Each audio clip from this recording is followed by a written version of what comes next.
जय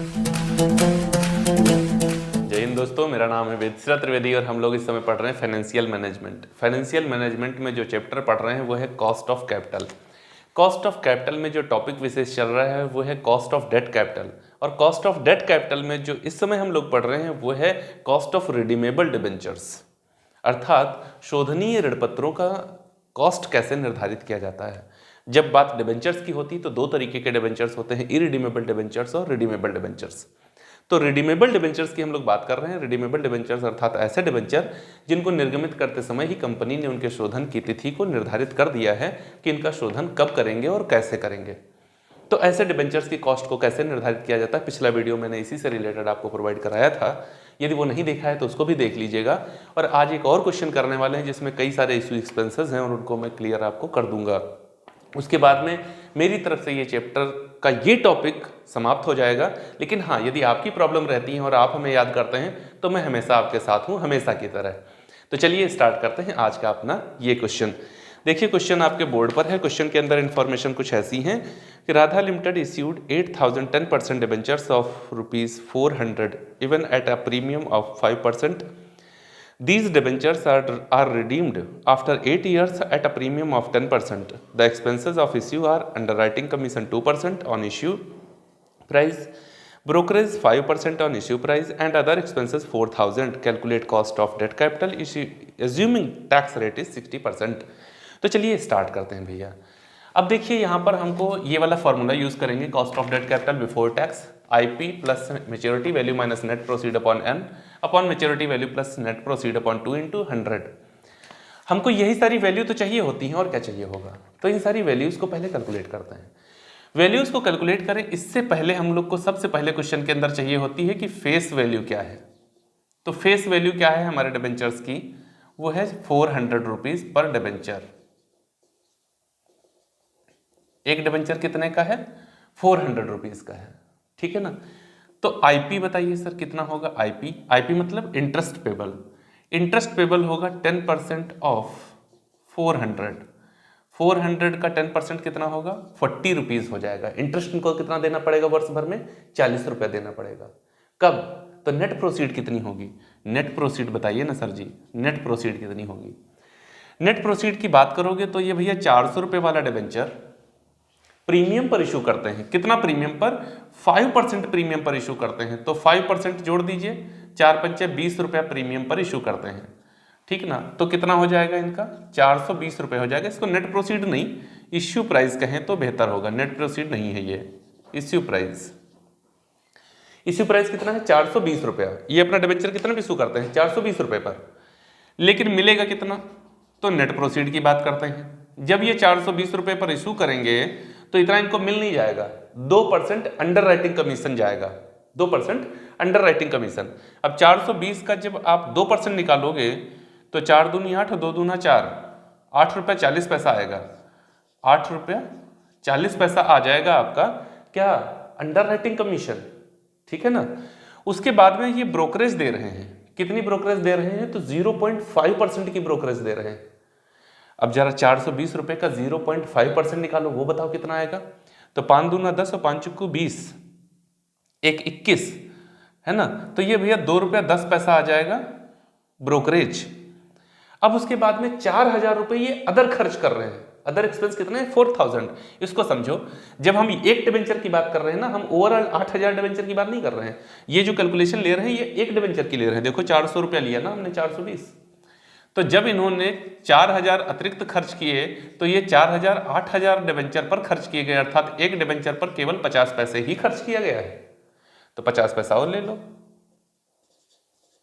अब कितना हो गया, 8 2 10, 50 60 और 40, 11 रुपये हो गया। अर्थात इनका नेट प्रोसीड कितना होगा, 409 रुपया होगा। 420 रुपया पर इशू करेंगे, लेकिन इनको मिलेगा कितना, सब कट के शुद्ध इनको पैसा मिलेगा 409 रुपया।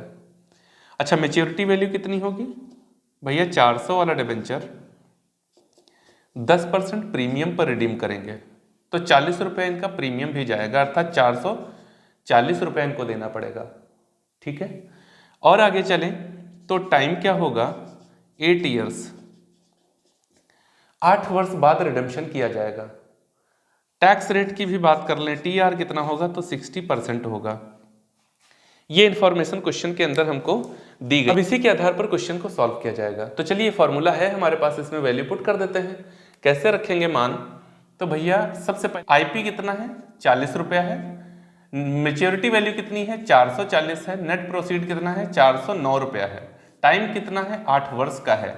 फिर से आ जाओ तो मेच्योरिटी वैल्यू 440 रुपया है और यहाँ पर माइनस, प्लस नहीं यार 409 रुपया, यहाँ तो प्लस होगा, ठीक ना।